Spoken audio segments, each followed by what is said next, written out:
Buenos días, ¿cómo les va? Buenos días, profe. Buenos días, profe. Un favor, vayan ayudando con su cámara, ¿no? No sean penosos, permítanme verlos.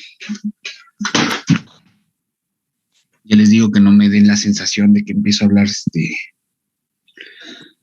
solo.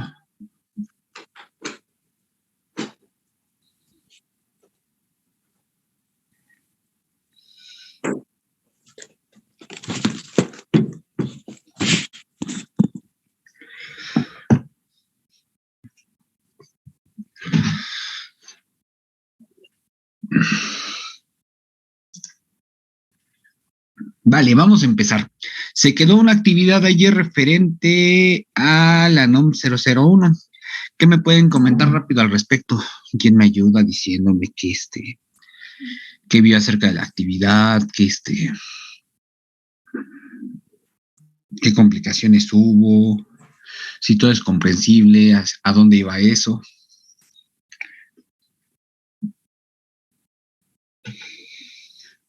Pues yo tengo un punto de vista, profe. Yo, a mi parecer, la norma era como más específico a soluciones que ya están en campo, porque el esquema como tienes que conectarlo, un motor, pero había muchas partes del artículo donde te especificaba para tal motor tienes que hacer esto, o para tal tipo de máquina tienes que hacer esto, para tal controlador esto. Entonces yo siento que como que base ya tú tienes que buscar aparte, porque esas ya eran soluciones específicas. Ok, de hecho por eso fue la idea, ¿no? Por eso les dije que tenían que ponerle principal énfasis a la figura 430-1, con el objetivo de que identificaran los elementos y con ello investigaran por aparte cuál era la utilidad o la implementación de los mismos dentro de este diagrama. Ahorita lo vamos a checar precisamente el día de hoy. ¿Alguien más que quiera participar? Sí, más que nada, igual, al momento de que se ven las distintas partes, como por ejemplo las protecciones, tanto para el alimentador del motor o el circuito derivado, muchas veces pues se termina usando lo que son los fusibles o los interruptores manuales o automáticos. Eso fue lo que más me llamó la atención porque, por ejemplo, en el libro que, si mal no recuerdo, que subí un capítulo, hay mencionado que de los interruptores automáticos se manejaban magnéticos y los termomagnéticos. Pero algo que me surgió la duda, ¿qué es mejor? ¿El interruptor automático o el manual? Indudablemente siempre va a ser mejor tanto el termomagnético, bueno, en su parte en su parte automática. ¿Por qué? Si nosotros hablamos de manual, estamos hablando que la mayor parte del tiempo va a funcionar mediante fusibles. Los fusibles ya tienen establecidos un valor nominal en referente a que inclusive, por ejemplo, las normas les hacen mención que si yo hago mi instalación con fusibles, pues tengo que hacer el cálculo dimensionándolo 6 veces el valor de la corriente nominal para cierto tipo de conexión, según eso. Entonces eso, pues, de alguna manera me limita la parte operativa. Si yo hablo de un interruptor automático, la ventaja que voy a tener es que esos se diseñan bajo esquemas establecidos conocidos como curvas de disparo. Según la utilidad que yo tenga de mi interruptor, va a corresponder la curva de disparo. Y si hablo de, por ejemplo, protección termomagnética, vamos a ver que combina ambos tipos de protecciones que vamos a mencionar un poquito más adelante. Pero todo está en función al alcance de la curva. Entonces, pues la protección que va a tener va a ser mejor porque de hecho, o sea, un fusible es, pues pasa la corriente y si pasa ese valor máximo, pues se funde el material y vámonos. Y un interruptor automático según su curva, me va a permitir ciertas tolerancias que en el motor es necesario trabajarlas para que pueda estar operando bajo ese esquema de protección. Y pues pues, ahora sí que garantizar la operatividad de mi actuador. Ahorita lo checamos. ¿Qué más?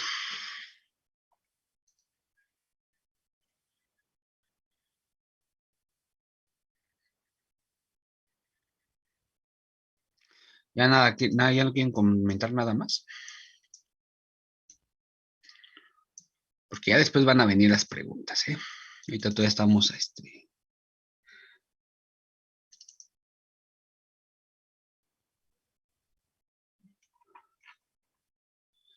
Híjole, nada más déjenme ver rápido qué página era.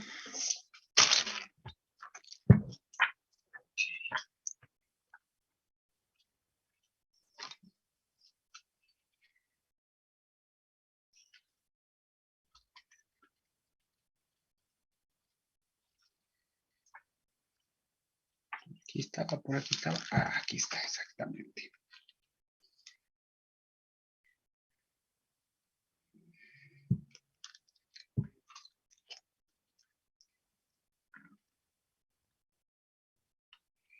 Ok, ya estamos.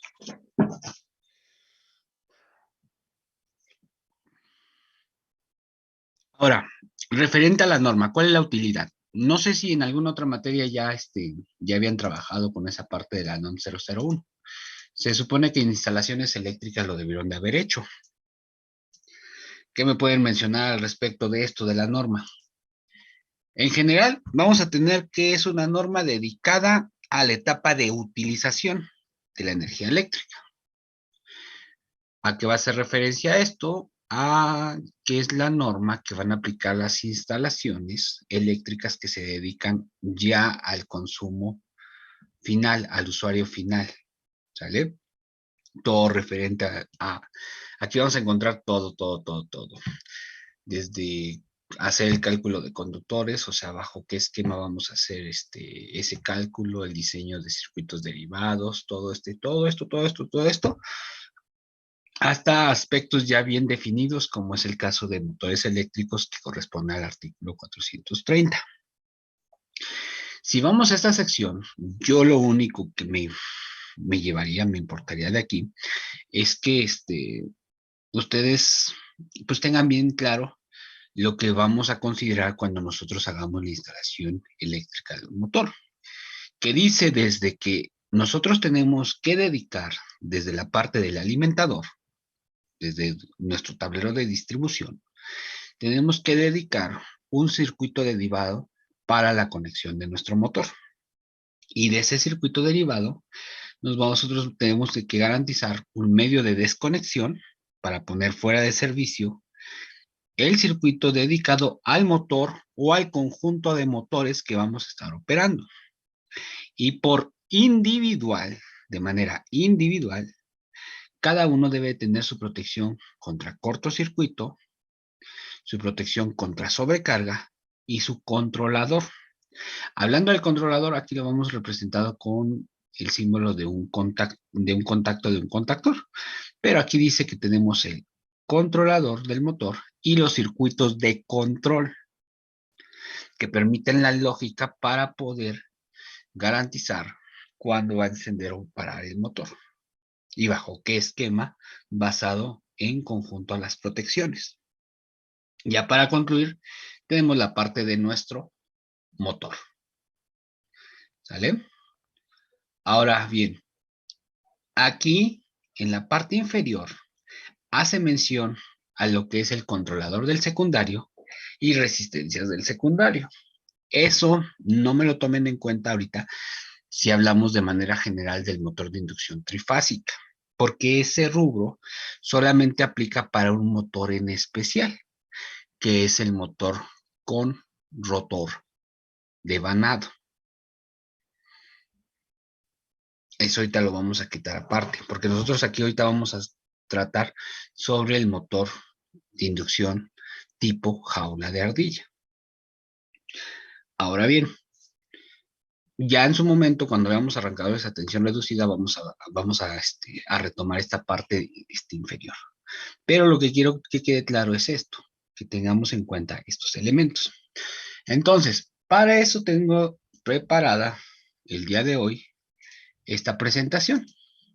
Esta presentación, les digo, pues ahí yo utilizo mucho los materiales. Con esta fue con la que hice mi examen de oposición para dar clase, ya con algunas modificaciones, pero bueno. Entonces, el día de hoy vamos a empezar con el diseño propiamente de los circuitos, con base en los elementos que se deben de considerar.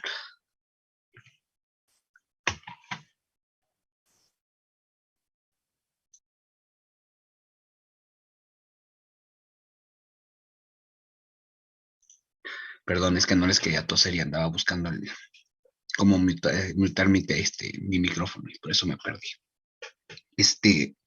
Entonces les decía, vamos a ver cómo se hace el diseño de un circuito para controlar un motor con base en los elementos que se requieren o se solicitan. Entonces, bueno, ya les decía, de aquí, pues bueno, el objetivo de esto es que pues, ustedes aprendan a diseñar circuitos, pues para hacer maniobras de arranque, paro, inversión de sentido de giro, con base en los lineamientos que les ofrece las normativas que aplican para lo propio. En el caso de la instalación, pues aquí nos vamos a estar basando en la NOM 001, que pues es nuestra normativa jurídica que tenemos en el marco legal aquí en nuestro país. Ahora, respecto ya a la parte del diseño de los diagramas, vamos a utilizar aquí dos simbologías que derivan de lo que es la ANSI y la JEC. En ese asunto es manejar algo que se conoce coloquialmente como sistema americano para el caso de la ANSI y sistema europeo en el caso de la JEC, con pues obviamente pues la simbología que vamos a estar utilizando. Ahora bien, si hablamos ya propiamente de la instalación, pues es lo que les decía. Aquí es importante tener en claro esto, que siempre vamos a tener que el circuito de nuestro motor o grupo de motores tiene que estar asignado en específico a un circuito derivado. ¿Qué es eso de los circuitos derivados ustedes que ya llevaron instalaciones eléctricas?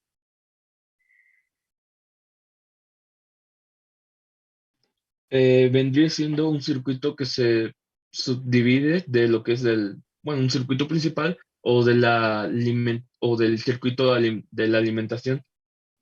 ¿Ok? ¿Por qué se subdivide? ¿Quién nos ayuda? Usted, Brandon, si quiere, o dígame. O bueno, según tenía entendido que se divide más que nada por temas de protección y de gastos, por el tema del conductor.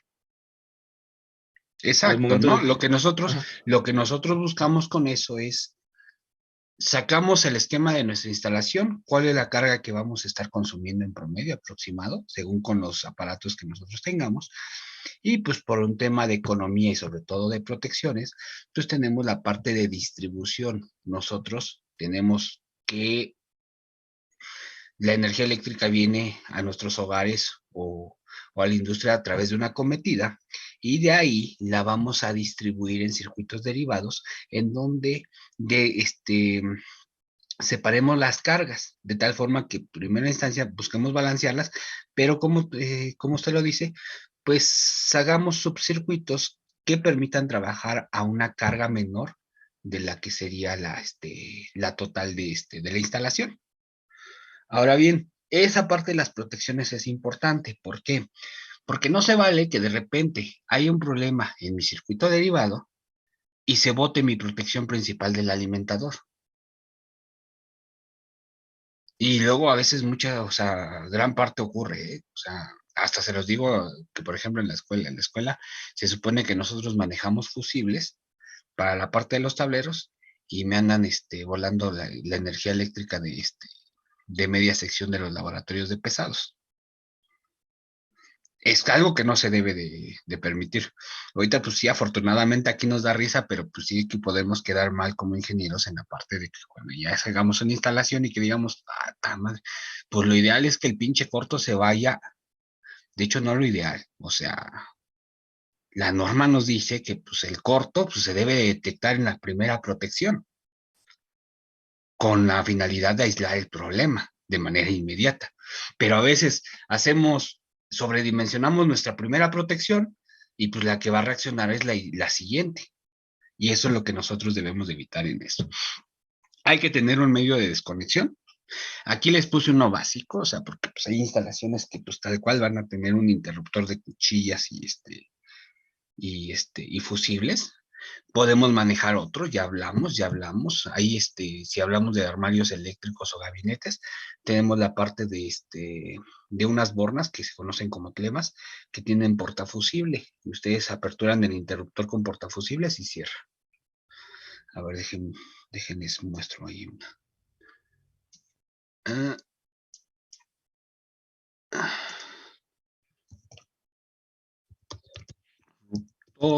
Con portafusible.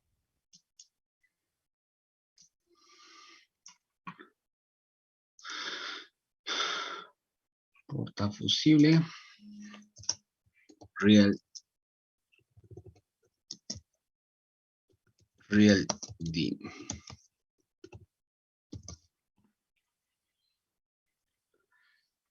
Por ejemplo, es un interruptor con portafusible. Ustedes abren la puertita que tiene y ahí se inserta el fusible. Entonces, cuando ustedes abren el interruptor, lo que están haciendo es separar el fusible de la conexión. Esto ya es como que lo más civilizado en cuestión de portafusibles que se puede poner en una instalación. O tenemos la borna con fusible.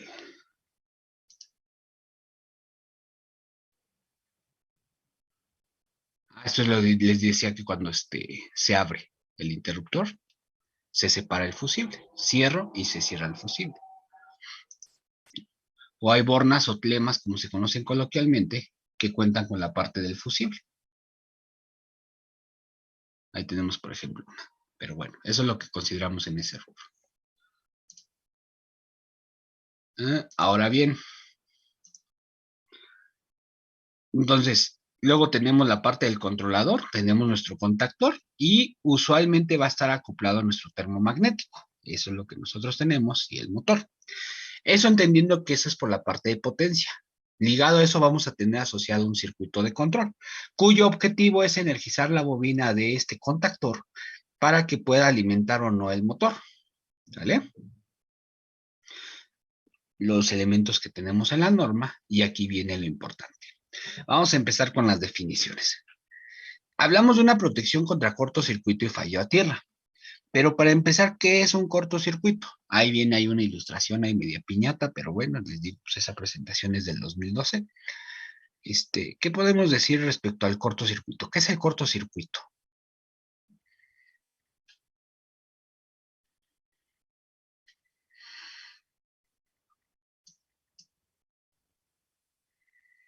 No sean malitos, prendanme la cámara. ¿Eso puede ser cuando se tocan dos fases o las fases? Bueno, se tocan dos fases, ¿ok? Usualmente, ¿no? Si hablamos de sistemas polifásicos, pues cuando entran en contacto dos fases de manera directa. Cuando entran en contacto dos fases de manera directa, hay un fenómeno. Tenemos que tanto la tensión, la corriente y la resistencia, que son las variables eléctricas esenciales en un circuito, tienen una relación mediante la ley de Ohm. ¿Sale? Dice, la tensión es igual al producto de la resistencia por la corriente. Si de esa expresión nosotros despejamos la corriente, ¿qué es lo que vamos a tener? Que la corriente, pues es el coeficiente que existe entre la tensión y la resistencia. Ahora bien, cuando juntamos dos fases entre sí y no hay carga, vamos a ver que la resistencia tiende a cero, a hacerse pequeña, a hacerse cero, porque pues, la finalidad de los conductores es conducir la energía eléctrica.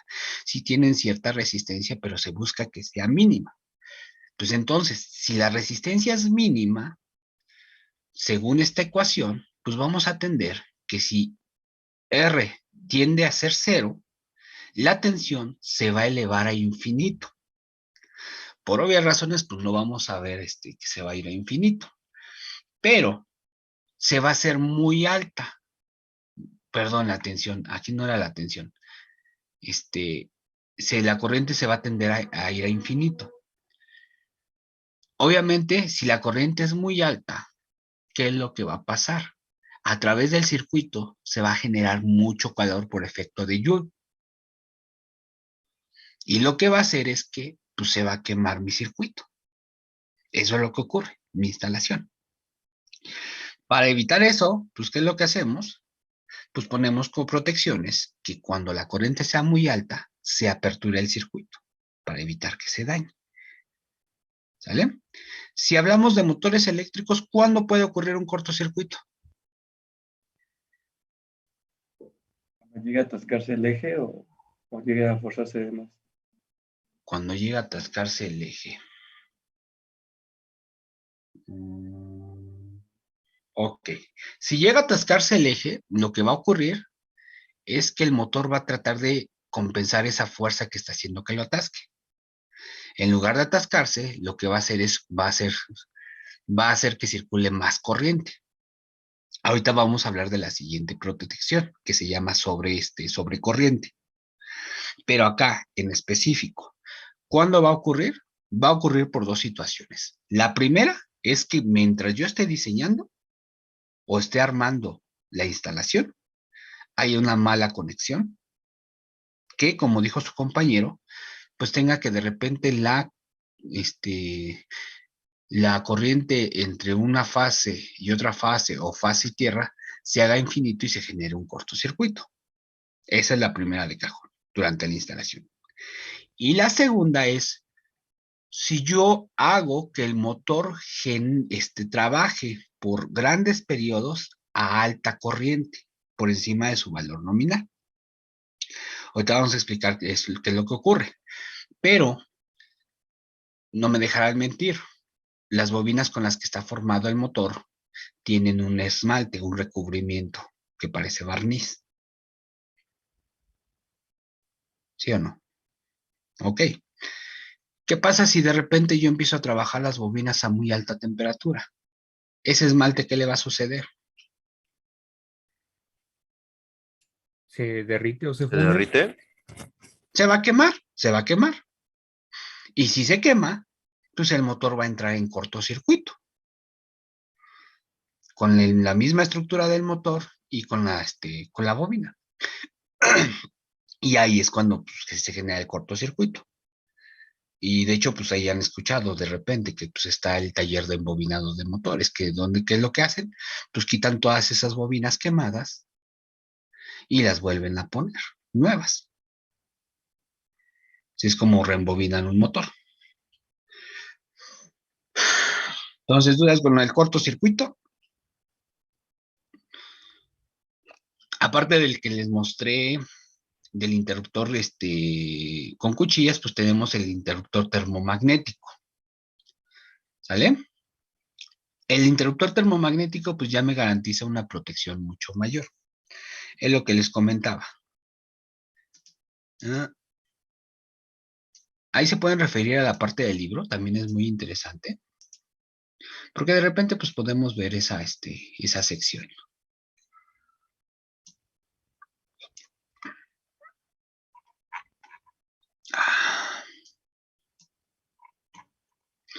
Esto es lo que les decía. Por ejemplo, si yo tengo un interruptor termomagnético, pues me garantiza mucho mejor protección que el interruptor magnético o que inclusive pues los fusiles, indudablemente. ¿Por qué? Porque estas tienen curvas de disparo, curvas de desconexión aquí le llaman por la bibliografía, pero se llaman curvas de disparo. Ahí tenemos varios tipos de curva, la curva C, la curva B. Usualmente para motores de propósito general, pues lo ideal es la curva C. ¿Por qué? Porque me define los rangos que puede tener de más allá del valor nominal cuando arranco el motor. ¿A qué se refiere eso? Usualmente cuando un motor enciende, consume una mayor corriente a la nominal. Dice que se eleva hasta de 6 a 10 veces el valor nominal de corriente. Entonces, cuando yo me refiero a una curva C, pues es lo que me está diciendo, que voy a poder tener un rango de que se dispare entre 4.8 y 10 veces el valor nominal de corriente. Digo, entre 7 y 10 veces el valor nominal de corriente. ¿Por qué? ¿Cómo funciona? Pues tenemos esto. Si hablamos del interruptor termomagnético, pues tenemos que va a tener una protección por la parte térmica que va a permitir al motor, según por tiempos, el valor de sobrecorriente que es admisible. ¿Vale?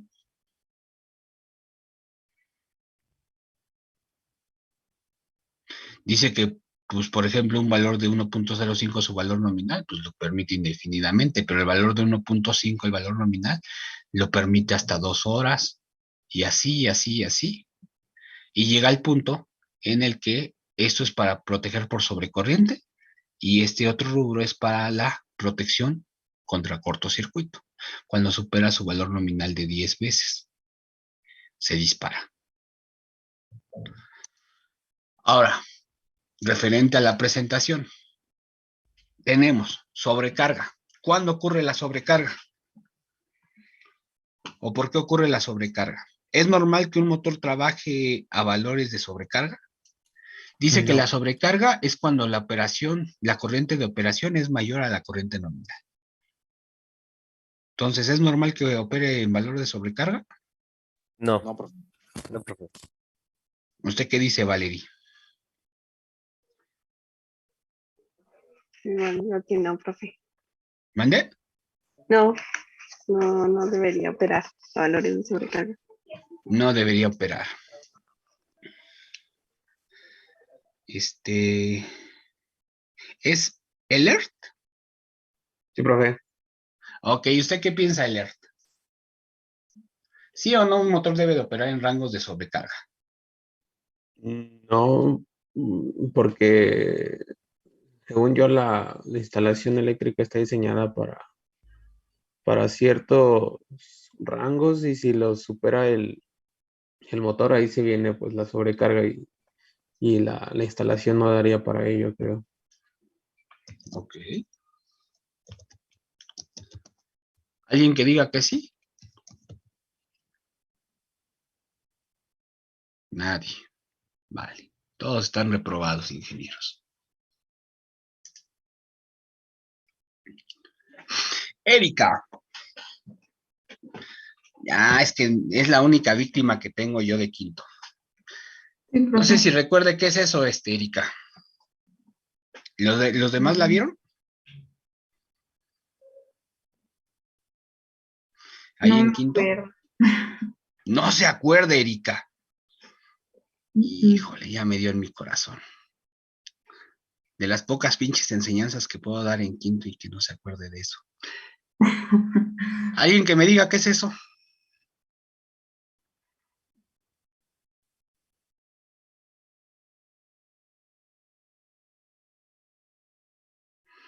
Bueno, ya como no me quieren decir, ya voy a decir. Esto es la curva de magnetización.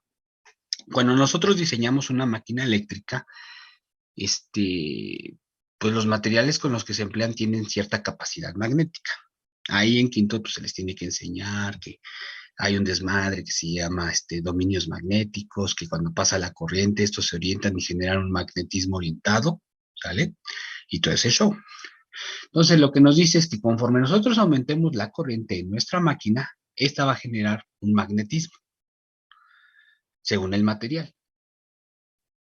que debe de responder por las mismas ecuaciones que se vieron en esa materia de manera proporcional, pero va a llegar un punto en el que por más que yo meta corriente, el material ya se va a saturar, porque ya no puede generar más magnetismo. Un motor no tiene límites. Ahí cuando les doy clase, esa clase hasta les digo que son como los perritos, o sea, sobre todo los Golden Retriever, ustedes los explotan a que se pongan a jugar con él y esos güeyes no saben decir que no, hasta que se pueden infartar de repente.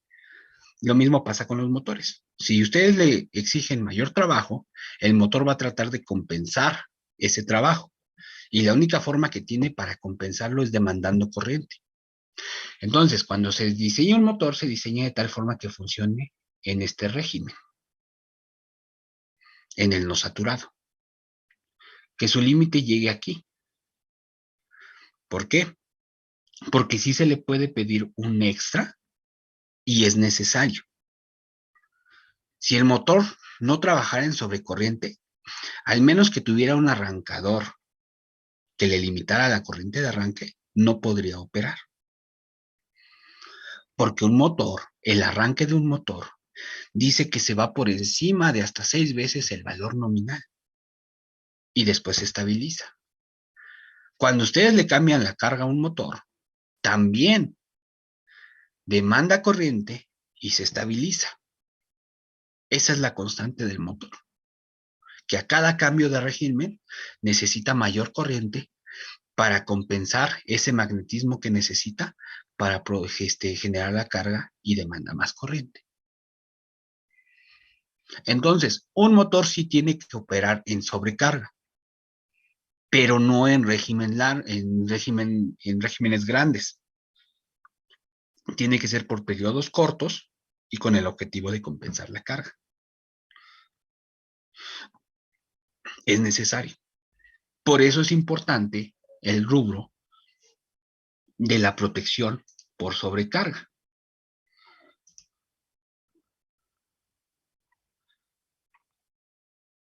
¿Sale? Y para eso, nosotros vamos a tener lo que es un relevador térmico por sobrecarga y un relevador electrónico de sobrecarga. Y no es más que un elemento que viene con una perilla en la que ustedes le ajustan el valor de corriente nominal que tiene el motor. Y este ya se encarga de activar la protección por sobrecarga. ¿Por qué? Tiene 3 contactos que vienen de las terminales del contactor. De hecho, por eso casi siempre los van a ver acoplados a los contactores, los relevadores térmicos de sobrecarga. Esos contactos son la unión de 2 metales. Es un elemento bimetálico. ¿Cuál es el objetivo de que sea bimetálico? Que de repente, cuando pase la corriente, se va a generar calor. Y el calor, al ser 2 materiales distintos, va a provocar diferentes dilataciones, haciendo que eso permita aperturar o cerrar los circuitos. De repente, si no me creen ese choro, pues aquí vamos a poder tener parte de esa explicación. Miren, aquí les digo la protección térmica, la protección magnética.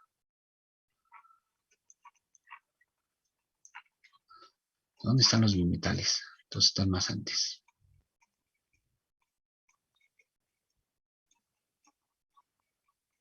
Aquí está. Y eso es lo que les dice, ¿no? Funcionamiento del relé térmico. Tenemos los 2 bimetales. Cuando se calientan, pues hacen que aperturen el circuito. Y esto es lo que ocurre. Circula la corriente y ya impide el paso cuando hay sobrecorriente por mucho tiempo, pues va a hacer que se caliente ese material y se dilate. ¿Sale? Adicionalmente, estos elementos tienen un contacto auxiliar mínimo que va a ir al circuito de control para indicar que ocurrió una sobrecarga. Ya cuando se abre este material, pues se queda bloqueado y por eso tienen un botón de restablecer. Para una vez que identifique que hubo una sobrecorriente, restablezco y ya permite que se desbloquee y regrese a su posición original.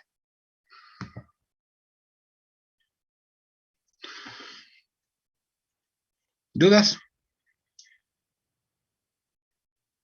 No, Ahorita que se llega a acabar la llamada, reconectamos rápido, ¿vale? Porque ahorita sí ando apurado y ando a prisa. Profesor, yo tengo una duda. Bueno, hace rato que usted estaba mostrando las gráficas, vi una en particular ahí que estaba extra, que era lo de la histéresis. Y en ese caso también pudiese estar relacionado al tiempo, bueno, como tal, lo que es ese valor, que es el tiempo de respuesta, o bueno, digamos así, el tiempo o la respuesta en la que va a empezar a actuar el sistema, va a empezar a funcionar. Eso también estaría relacionado con lo que usted comentaba de la primera gráfica que mostró. Eso de histéresis magnética, híjole, ¿quién les dio máquinas 1?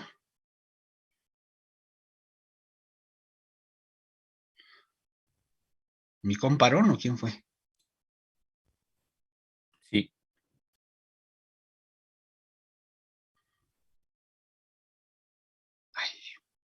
Ay, mi amigo Aaron. A veces le metemos más cosas a otro asunto.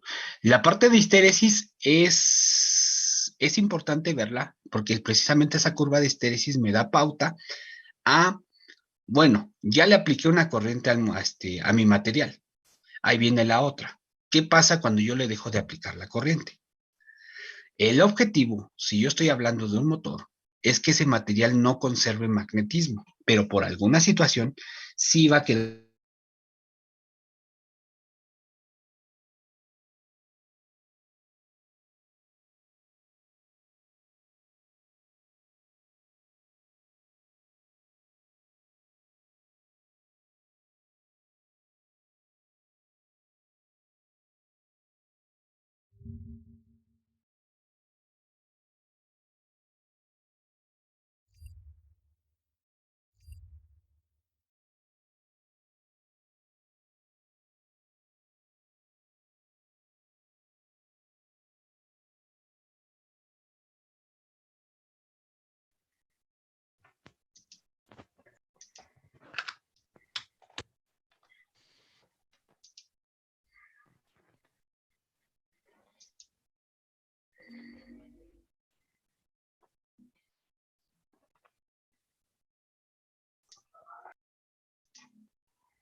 Bueno, lo que les comentaba, ya la curva de histéresis, esta que es de aquí, pues ya vine, le apliqué el flujo de corriente hacia un sentido y se polarizó de un sentido. Se lo aplico en el otro sentido y se va a magnetizar del otro sentido. Eso lo aplica cuando el motor está trabajando con corriente alterna. Y les decía, la bronca de aquí es que precisamente la histéresis magnética, la curva de histéresis me dice cuánto flujo magnético va a quedar una vez que le dejo de aplicar corriente. Si yo le aplico de manera positiva la corriente, se genera esta polaridad. Si yo le dejo de aplicar y la corriente se hace de nuevo cero, queda un flujo magnético. Lo ideal es que si hablo de material de núcleos para un motor, es que este magnetismo tienda a hacerse pequeño. ¿Por qué? Porque si no va a ser energía que necesito para que de nuevo se haga cero y ahora se polarice de la otra manera. Pero caso contrario, tengo un motor de imán permanente. Los imanes permanentes se hacen con la característica que cuando yo los energice, yo los magnetice, les deje de hacer el estímulo y queden con la mayor capacidad magnética posible.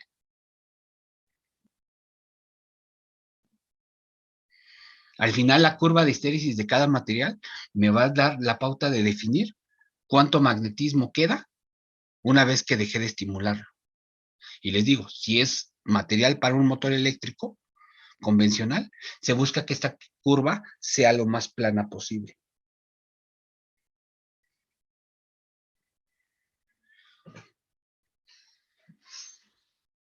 Espero que más o menos haya quedado por dónde iba ese asunto de la curva de histéresis. Sí, profesor. Gracias. ¿Alguna otra duda? Yo, profesor, ¿se puede sustituir un relevador térmico por un guardamotor? Sí, pero no se me adelante, ahí voy. Gracias por la observación. Efectivamente, el guardamotor es como un interruptor termomagnético, solo que pues están diseñados propiamente para el motor y son más compactos. Pero vamos a ver a qué hace referencia nuestro compañero. Para eso me voy a saltar, esto ya lo vimos, lo que es el contactor la clase pasada, que si son modulares y este show. Ahora, dice, los elementos que integran el sistema de control. Tenemos elementos de mando, que son todos los que van a percibir las señales, son las entradas a nuestro circuito eléctrico, que pueden ser botones pulsadores, palancas, pueden ser limit switch o pueden ser sensores inductivos, capacitivos. Básicos, lógica interna, relevadores. Ahí tenemos un manifold de válvulas, secuenciadores neumáticos, todo ese show. Y elementos de salida, que son los que van a generar nuestras acciones. Puede ser un contactor que energice un motor, o puede ser un solenoide que active una válvula, o cualquier otro rubro, y elementos auxiliares, parte de nuestro circuito, como son luces indicadoras, sirenas, torretas, o inclusive transformadores que me ayuden a condicionar internamente la señal. Ahora bien, les dije que vamos a utilizar dos tipos de norma: sistema europeo, basados en la JEC, y sistema americano, basados en la ANSI. El circuito se compone de un diagrama de fuerza, un diagrama de control. El diagrama de control es la parte lógica que me va a dar pauta a decir cuándo se energiza o no el motor. El diagrama de potencia o fuerza, es toda la instalación eléctrica que va a llevar las líneas principales de alimentación al motor. Y de lo que ya hablamos de la norma. Ahora, respecto a la construcción, para ahí tomar ahorita lo que nos dijo Carlos acerca del guardamotor. Si yo hago la instalación eléctrica, pues tengo que considerar que van a haber dos diagramas, uno de fuerza y uno de control. En la parte de fuerza hay que hacer la representación de los elementos que me pide la norma. Supongamos que aquí una instalación fuera así. Tengo un interruptor de cuchillas, tengo un interruptor un contactor, su relevador térmico por sobrecarga y el motor. Así sería la manera en la que nosotros haríamos. Después ustedes van a investigar lo que es los símbolos de la norma, para que los vayan viendo. En el libro, o sea, mi ideal es de que se empezaran a chutar ese capítulo 1, porque es toda la parte teórica que es necesaria. Sería mi recomendación. Es interesante. Además, pues les puede surgir dudas para que me pregunten. Pero bueno, todo parte de tener líneas de alimentación, ya sea que yo las marque como entradas aquí, o que deriven de un circuito principal, de un bus de alimentación, que yo de ahí me cuelgue y las baje. Y empiezo con la construcción. Tengo mi interruptor de cuchillas, que activa 3 interruptores independientes, mediante una acción mecánica. Todas las líneas punteadas que vean en un circuito eléctrico simbolizan una acción mecánica. Tengo el símbolo de fusibles, los fusibles del interruptor. Tengo los contactos abiertos de un contactor, que están identificados todos con la letra A. Y tengo el relevador térmico de sobrecarga. El símbolo son esos semicírculos puestos en común, que simbolizan el material bimetálico que cuando se dilata, se abre. Y tengo el motor. ¿Duda con alguno de los elementos? Atendiendo la respuesta a la pregunta de Carlos. Aquí lo tengo en sistema europeo. Hay que ir viendo cómo cambian los símbolos. Por ejemplo, el fusible, pues en lugar de ser así como los cartuchos, pues viene el rectángulo con el filamento. Dice, estas son las configuraciones que yo puedo manejar para la instalación de un motor. Fusibles directo, interruptor con portafusibles como el que les mostré, que si yo lo abro se separan los fusibles, si yo lo cierro se vuelven a poner en las terminales. O puedo tener un interruptor magnético o termomagnético, también conocido como guardamotor. Si es magnético, aquí hay que tomar en cuenta que solamente tiene la protección por cortocircuito. Este es el símbolo de la protección por cortocircuito. Tiene una línea punteada que va hacia el interruptor principal, que dice que si se presenta alguna anomalía en alguna de las terminales, va a ir y va a abrir el interruptor. Y en el caso del termomagnético, tengo el cortocircuito y tengo la sobrecarga. Y si existe una eventualidad, cualquiera de las dos, por sobrecarga o cortocircuito, va a abrir el interruptor. Ojo, si utilizo estas tres, no estoy considerando la protección por sobrecarga y necesito utilizar un relé. El relé va a ir después del contactor, el relevador térmico de sobrecarga. Si utilizo el interruptor termomagnético o guardamotor, aquí va a ir directo ya del contactor al motor.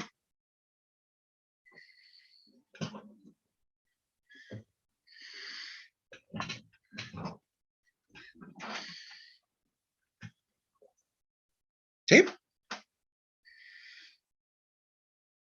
Pero es una pregunta. ¿Qué tipo de protección es la que se utiliza más dentro de la industria? El interruptor de cuchilla sí es una cosa arcaica. Se los pongo porque ya en el laboratorio es lo que vamos a ocupar, para que vayamos. Pero ahí va a depender mucho de lo que nosotros estemos utilizando, estemos empleando. ¿Por qué?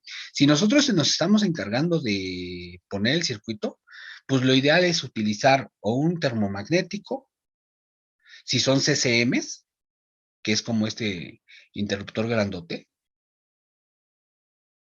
si son CCMs, centro de control de motores, o si es, por ejemplo, un tablero de una máquina, pues vamos a utilizar guardamotores, que son más compactos, porque van montados dentro de un tablero de control principal de una máquina. O igual también es válido el interruptor con fusibles. O, por ejemplo, si de repente es, no sé, pues voy a utilizar una bomba para agua o eso, pues está también la parte de lo que es el arrancador.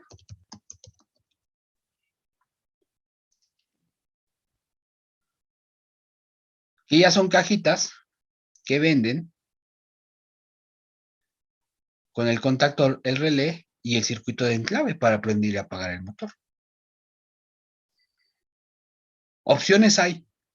Ahí el chiste es de que ustedes vean qué onda. Por ejemplo, este es el del guardamotor. Ponen la corriente nominal y ya tiene el seccionador. Este es un guardamotor.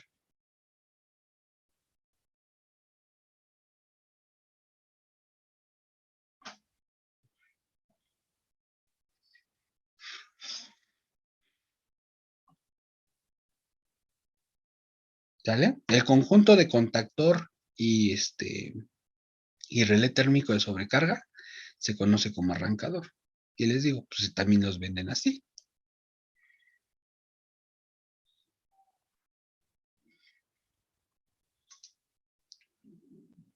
O por ejemplo, aquí está un interruptor termomagnético. Les digo que son más robustos respecto a lo que es el guardamotor.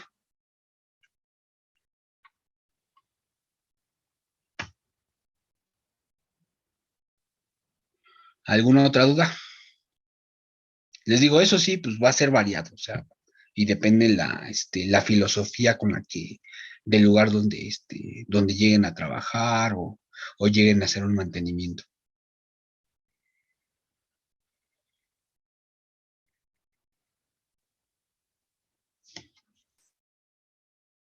¿Dudas? No, profe. No, profe. Ahora, para la elaboración ya propia de los circuitos, vamos a utilizar el diagrama escalera.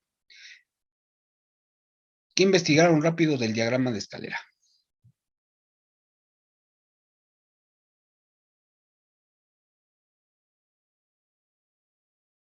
No sé si está platicando conmigo, Emiliano, pero nada más vi que movió la boca, no sé si era conmigo o por allá lo andan fastidiando la familia, ya ve que de repente están de metiches. No, profe, es que era conmigo mismo que casi, vaya, yo lo que encontré era principalmente orientado a programación de PLCs, no de control electromagnético. Control eléctrico. Ok, no, no hay problema. Al final, el diagrama escalera, pues es una representación de la lógica que sigue un circuito de control eléctrico. De hecho, por eso, pues de ahí partió para la migración a hacer un lenguaje de programación de PLCs. Pero bueno, vamos a hacer la representación de los esquemas. Recibe su nombre porque nosotros vamos a ir colectando las salidas en cada línea de un diagrama que se representa, que parece una escalera. Y en cada línea, pues va a ir una salida conectada a ciertos elementos de entrada que van a ser una lógica. Entonces, para construirlo, lo primero que vamos a hacer es trazar dos líneas paralelas. En el caso del sistema americano, esas líneas van a ser verticales, en el sistema europeo van a ser horizontales. Esas líneas van a representar las líneas de alimentación de nuestro diagrama. Una vez que las tenemos, vamos a ubicar con qué polaridad trabajan esas líneas. Si yo, por ejemplo, tengo la representación de línea 1, línea 2, quiere decir, a menos que indique otra cosa, que sea otra tensión, que el diagrama va a funcionar a 220 volts de corriente alterna. Si yo marco línea 1 y neutro, fase y neutro, 127 volts y neutro, quiere decir que trabaja 124 volts de corriente alterna. Aquí está mal, aquí tiene que ser corriente directa. Pero si tengo 24 volts y 0 volts, quiere decir que trabaja con 24 volts de corriente directa, que son las tensiones más comunes que vamos a encontrar a nivel industrial. Si, en el caso del sistema europeo, vamos a tener que pues, las líneas se ponen del lado izquierdo. Y tenemos línea 1, línea 2, línea 1 neutro o 24 volts y 0 volts. De ahí, la construcción de nuestro diagrama tiene que ser en este orden forzosamente. Del lado derecho se ubican las salidas. Las salidas van a estar asociadas a los elementos que consumen cargas dentro del diagrama, que van desde relevadores, bobinas de relevadores, hasta, por ejemplo, luces indicadoras, o una sirena, una señal auditiva. Del lado izquierdo van todas las entradas del sistema, toda la parte lógica, ¿sale? Forzosamente, todo lo que hay a la izquierda tiene que converger a una salida, porque si no, pues generaríamos un cortocircuito. O sea, todo lo que tenga del lado izquierdo tiene que llegar a una carga.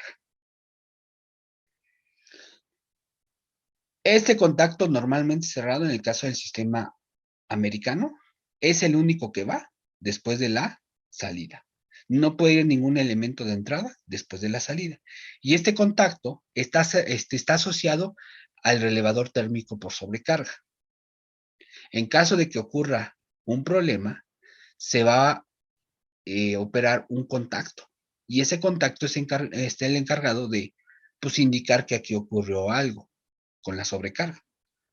Se pone de este lado con la finalidad de que desenergice la parte de lo que está haciendo que se alimente la potencia.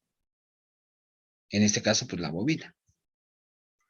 Ahorita cuando veamos el ejemplo lo vamos a analizar un poquito más. En el caso del sistema europeo, las entradas van arriba y las salidas van abajo. Este contacto es el de sobrecarga. Pero aquí, ojo, no iría en esta posición. Tiene que ir antes. Ahorita lo vamos a ver. Ahí ahí todavía en ese tiempo aplicaba de esta manera. Actualmente ya se ponen al inicio. Ahorita lo vamos a trabajar. ¿Dudas? Para entender la parte lógica, nosotros nos vamos a basar, al igual que ustedes lo hicieron en circuitos lógicos, a partir de 4 funciones base. ¿Sale? Las 4 funciones base son seguidor, inversor, AND y OR. Y de ahí vamos a desarrollar nuestras lógicas más complejas.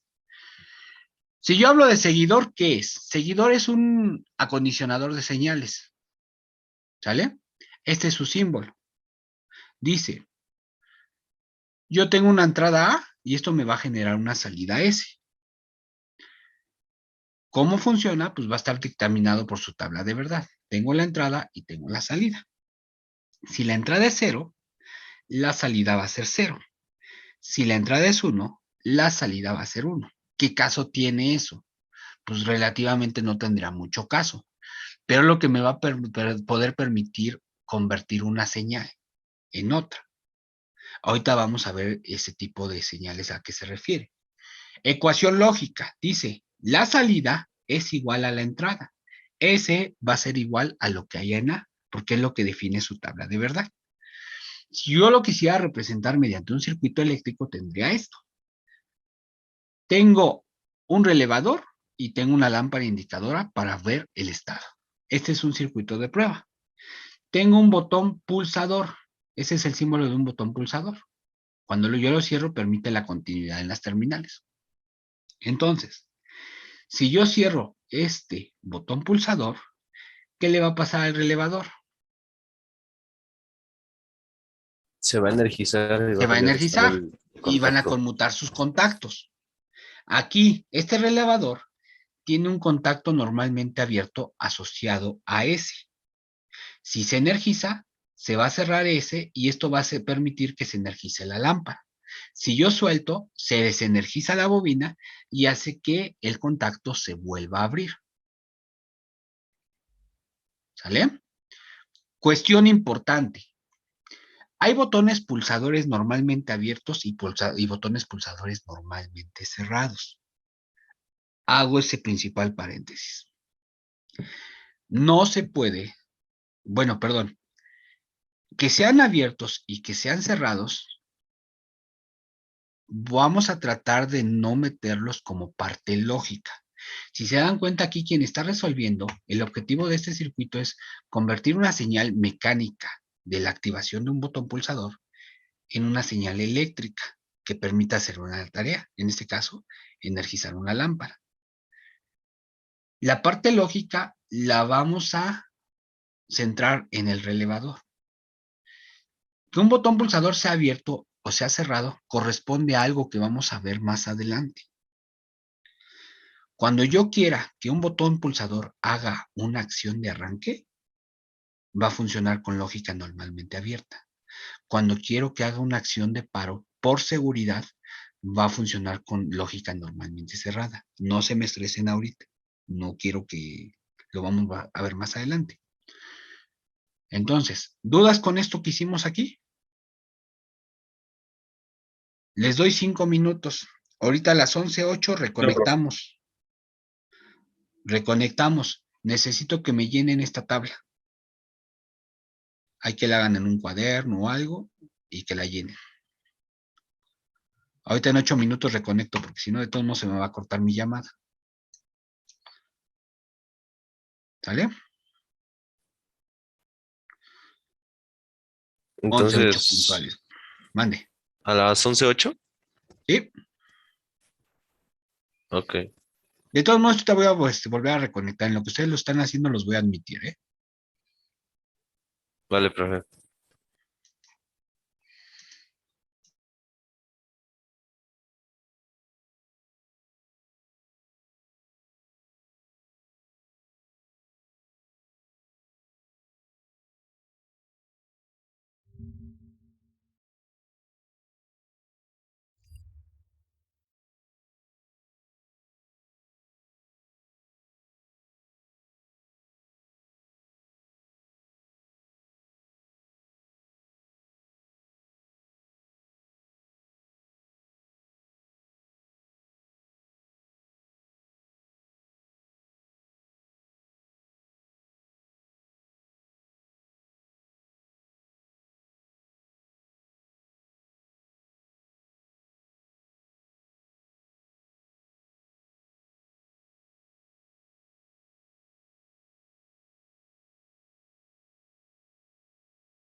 Ok, entonces vamos a continuar.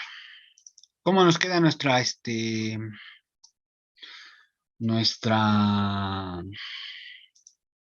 nuestra tabla?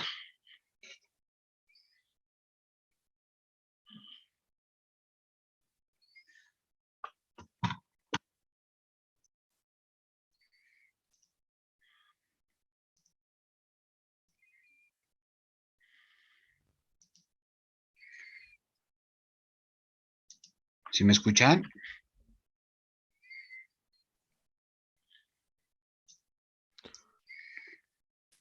Sí, profe. ¿Sí me escuchan? ¿Cómo nos queda nuestra tabla? Ah, chinga, ¿por qué no me dicen que no estoy compartiendo la correcta? ¿Qué tal si de repente sale algo que no deban de ver?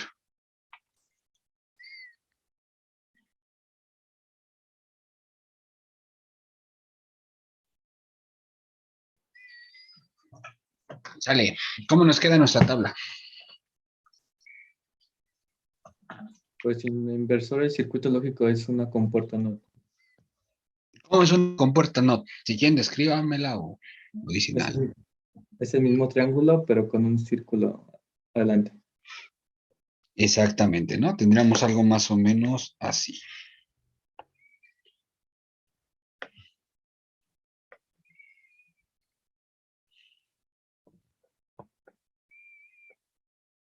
A mí me quedó un poquito choquito, no sean mala onda, ¿no? Pásenmela.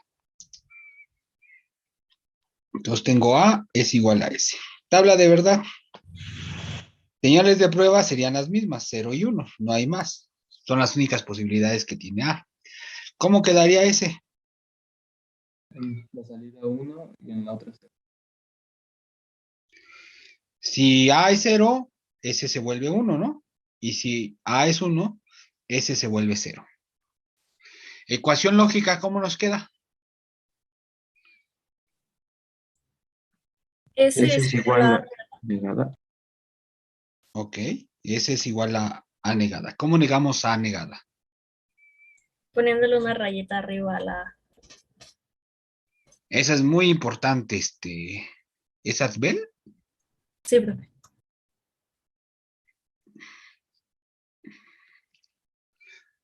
Luego uno aprende unos nombres así medios, como que hasta luego le da uno miedo pronunciarlos, no vaya a cagarla. Pero bueno, gracias, Asbel. Entonces sería algo así, ¿eh? No vayan a ponerle un signo de menos adelante o algo así. La manera correcta es así. Circuito eléctrico, ¿cómo queda? Sería casi similar, profesor, que ahora, por ejemplo, se abre, bueno, la S está cerrada. Exactamente. Tenemos a, porque luego hay quienes quieren ponerle el contacto normalmente cerrado, bueno, la acción normalmente cerrada al pulsador, pero no. Les digo que eso lo vamos a dejar para algo que se llaman permisivos. Permisivos de arranque van con lógica abierta, permisivos de paro van con lógica normalmente cerrada. Y eso no tiene que ver con esto. Entonces tenemos aquí a S y la forma de negarlo es en S. Ponemos S negada hacia la lámpara. Entonces, si yo no pulso A, no se energiza S y por consecuente la lámpara va a estar encendida. Si yo presiono A, se energiza S, el contacto de S se abre y va a apagar la lámpara. Así es como iría. AND. ¿Cómo hacemos una AND? Con una D, ajá, Con una D, ok. y En con la que dos, vamos a poner dos señales, ¿no? ajá, Gracias, Itzia. Perdón por luego ser medio hocicón, pero gracias. Entonces ponemos una señal que se llama A y ahora vamos a poner la señal de B. Muy bien, Itzia. Ahora, señales de prueba tenemos a A y tenemos a B. Esto bajo el esquema normal, pues siempre tenemos que hacer las pruebas. Tenemos que hacer 0, 0, 1, 0. Después tenemos 0, 1 y finalmente 1, 1, ¿no? ¿Cómo nos queda? ¿Cuál es la lógica de la AND? Sería de 0, 0, nos daría 0. 0, Ujú, digo, de 1, 0 nos daría 0. Y de 0, 1 nos daría 0. Y ujú. de 1 y 1 nos da 1. Exacto, ¿no? Para que haya una señal válida en este, bueno, que se haya una señal de 1, forzosamente todas las entradas tienen que ser 1. Es la unión. ¿La ecuación cómo nos queda? La ecuación sería S igual a punto B.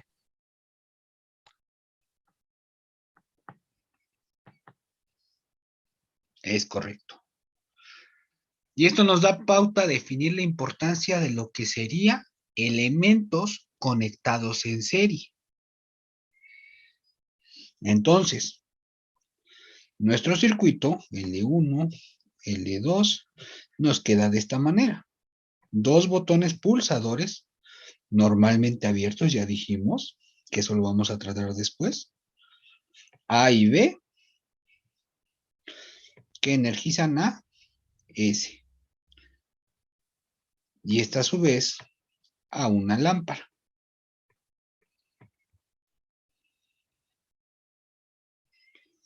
Ahí quedó más o menos mi botón pulsador. ¿No? Ahí está re feo ese botón pulsador, porque no me dijeron. Entonces, para que se pueda energizar ese, si ninguno está presionado, no se energiza ese y la lámpara está apagada. Si presiono A y no presiono B, ese sigue apagado. Si ahora libero A y presiono a B, ese se mantiene apagada. Hasta que yo presione los dos de manera simultánea, se energiza ese, cierra el contacto y prende la lámpara. ¿Sí estamos de acuerdo todos? Bien, entonces. La que sigue, Itzia, ¿cómo iba? es como un triángulo, pero con los lados curvos y Neta, dos ¿verdad? Y yo que la ando cagando, entradas. perdón, sí, ya no me acordaba, yo ya nada más las hacía así, pero sí, tienes razón, va así. ¿Sí, no? Sí, Gracias, es que luego ya se me va el pedo, ¿no? Ahora tenemos A, tenemos B. No tienen problemas con que de repente diga groserías, ¿verdad? Es que eso ya es parte de mí. No, profe. Lo ideal es que ustedes no las digan, ¿verdad? Pero bueno. Tenemos 0, 0, 1, 0, 0, 1 y 0, 0. Ok, ¿cómo nos queda nuestra tabla de verdad? Cuando ambas señales son 0, Sería 0, ¿no? ok. Si A es 1 y B vale 0, 1. al revés. 1. Ay, chinga, ¿por qué no me dijeron que aquí la arreglé? Ah, no, no, no. Ok. Aquí era 1 y 1. Si ambas Sí. son 1, Es igual a 1. es 1. Me andan poniendo el pie, Gandallas. Ok. ¿Ese a qué es igual? S es igual a A más B. La suma booleana, ¿no? ¿Y esto qué nos da pauta a definir?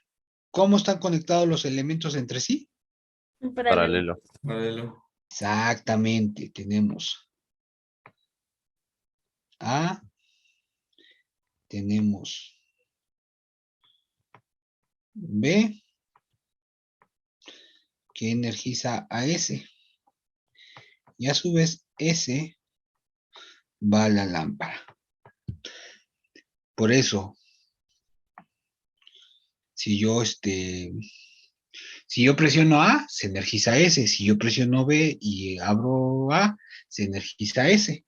Solamente hasta que ambas señales estén apagadas, es que se va a apagar S y va a apagar la lámpara.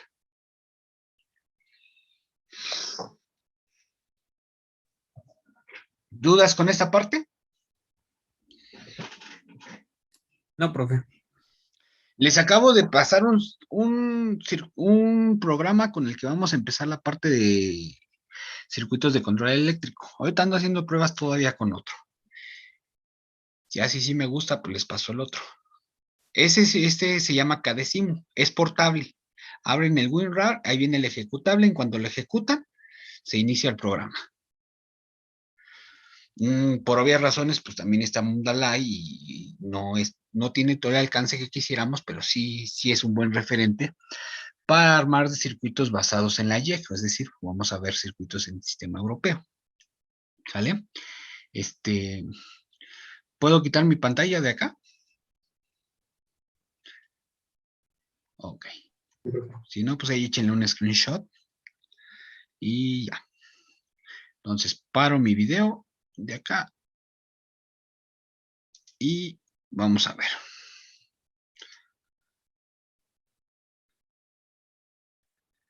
Vamos a ver.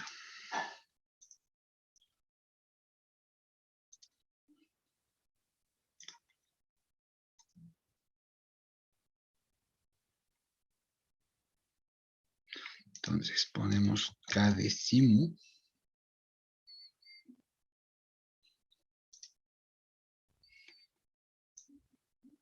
Chinga, se bloqueó mi pantalla. ¿Sale? Y les va a pedir una clave de acceso.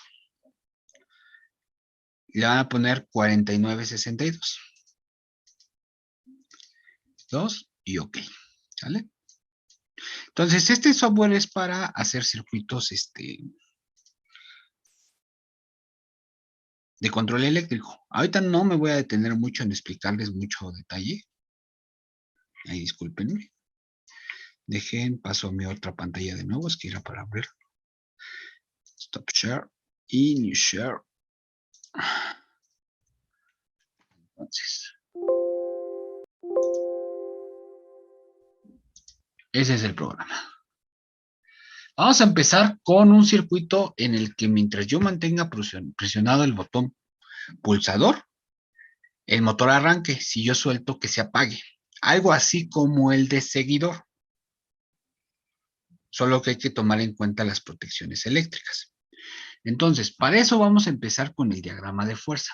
Aquí están todos los elementos de las librerías categorizados por lo que se utiliza. Vamos a fuentes y aquí están fuentes de alimentación. Quiero poner o controlar un motor eléctrico. Entonces voy a poner una fuente tripolar con protección a tierra. Cuando lo seleccionan y se van al plano, se va a ir ubicando como matriz. Entonces, donde lo quieran, le dan clic y ahí se queda. Y van a poder seguir poniendo más elementos. Yo le voy a dar escape. Ahí está, para que sea más grande. Entonces tenemos línea 1, línea 2, línea 3 y protección a tierra. ¿Qué elemento seguiría para instalar nuestro motor eléctrico?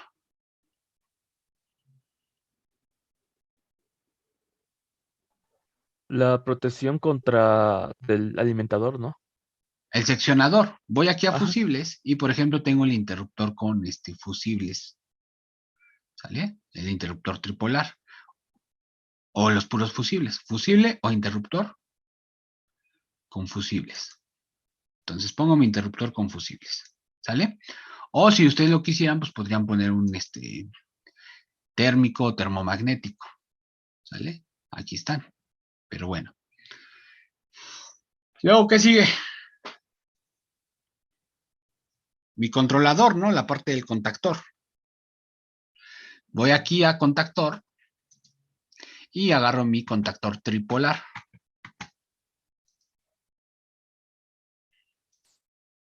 Después,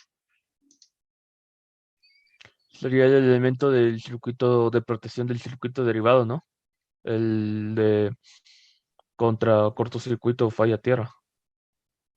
Más de cortocircuito, el de sobrecarga. El de Ajá, el fallo, de sobrecarga. cortocircuito ya lo tengo. Entonces, aquí está el relé térmico. Pongo mi relé térmico, ¿sale? Y por último, voy a poner mi motor. Aquí en motores, hay varios tipos de motores que después vamos a trabajar, pero aquí está el trifásico. Pongo mi motor trifásico y ahí queda, ¿sale? Ahí van a investigar que a esa norma hay que ponerle subíndice a los elementos. De hecho, en el libro, en el primer capítulo, ahí viene a qué hace referencia. Si es una protección, cualquier protección, cortocircuito, lo que sea, va con la letra F. Por eso aquí el software ya ayuda. Y se van enumerando en el orden de aparición. Este sería, doy doble clic y doy F1. Le presiono para que le pongo un 2 para que sea F2. Y ok. Los contactores o relés o bobinas se representan con la letra K. Si el contactor es para operar una carga, en la etapa de potencia se designa la letra KM. Si es para un elemento auxiliar o de control, se designa la letra KA, el sufijo A. Entonces aquí, como es mi primer contactor, pongo el KM1. ¿Sale? Y así quedaría. Mi motor es mi motor 1, entonces pongo el número 1. Ahí está, ok. Después, ¿qué tengo? Voy a conectar. Voy aquí a cables y conexiones y voy a arrastrar la fuente, el cable tripolar. Doy clic donde quiero iniciar, arrastro y suelto hasta el siguiente elemento. Lo mismo con el otro y lo mismo con el otro. Y así sucesivamente. ¿Sale? Y pongo mi cable de protección a tierra. Ahí está. Ya quedaría mi instalación de potencia. Vamos a ver la de control. Para la de control, voy a poner una fuente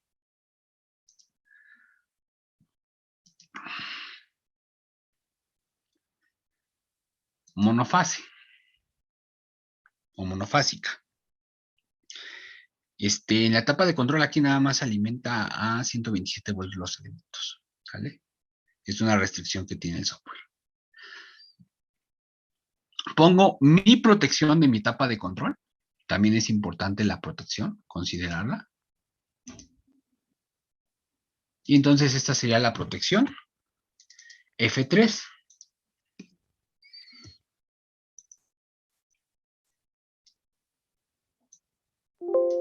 ¿Sale? Y para armar el circuito. El seguidor nada más iba un botón pulsador y el relé. Aquí necesitamos considerar el contacto cerrado del relevador térmico de sobrecarga. Entonces, lo que vamos a tener es, voy aquí a interruptores. Perdón, aquí. Accionamientos.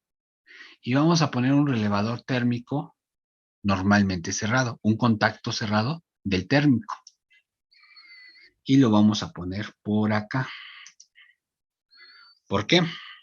Porque aquí vamos a hacer nuestra escalera. Eso se me pasó.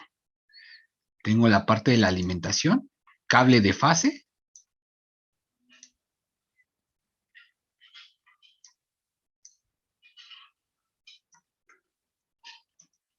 ¿Sale? Y cable de neutro.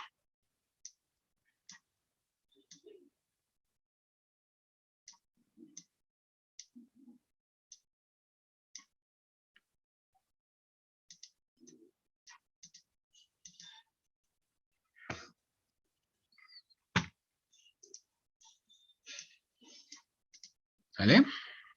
Importante, los elementos del circuito de control se tienen que ligar con el de fuerza con su etiqueta. Entonces, dicho esto, le voy a dar doble clic y este es del térmico, por lo tanto le corresponde el F2. ¿Sale? Vamos a conectar nuestro botón pulsador. Voy a accionamientos, aquí está el pulsador normalmente abierto.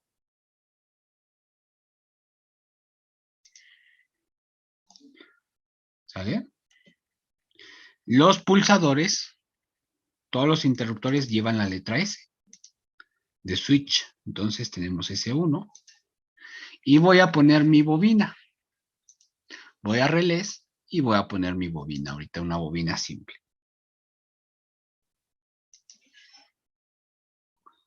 ¿Sale?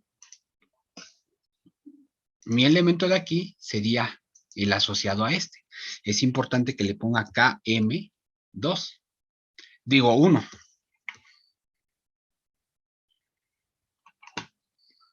Y le doy OK. ¿Sale? Termino la conexión.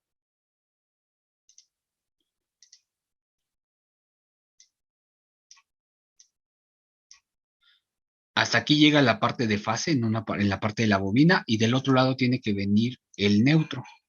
Entonces llegamos al pulsador y ligamos acá.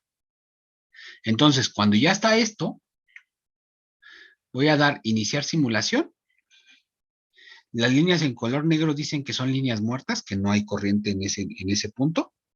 Entonces cierro mi interruptor de fusibles, la tensión ya está en este punto y cierro la parte de control. El neutro está en este punto y la bobina está en este punto. La fase está en este punto de la bobina. Entonces, si yo presiono, se energiza KM1 y cierran los contactos de KM1. Si yo suelto, se apaga. Presiono, arranca, suelto, se apaga. Presiono la tecla Shift para mantener presionado y se energiza. Y si ocurriera una sobrecarga, se dispararía uno de los contactos y abre el circuito del motor. ¿Y qué le pasa aquí? Abre también el de control para desenergizar la bobina. Entonces yo suelto y este se queda así hasta que yo restablezca la sobrecarga. Restablezco y ya queda disponible para volver a arrancar.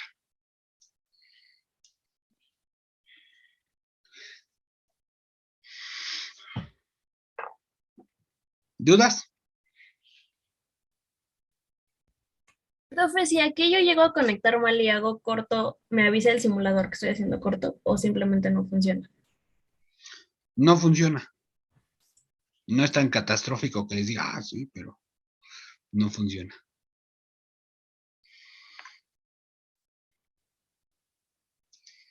De hecho, podemos hacerlo, ¿no? Se va a disparar el fusible, mire. Vamos a conectar este con este. Iniciamos. Cerramos. Se ha producido un corto. Sí nos avisa. Es que uno ya no hace corto y no se había percatado de eso. Perdónenme, ¿no? O sea, Gracias, profe. nada, usted por esa inquietud. ¿Alguna otra duda? ¿Cómo quedaría el circuito lógico de esta, la ecuación lógica de este circuito?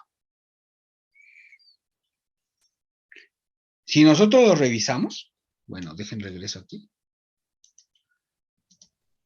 Si nosotros lo revisamos, así como está, ¿cómo quedaría este circuito lógico?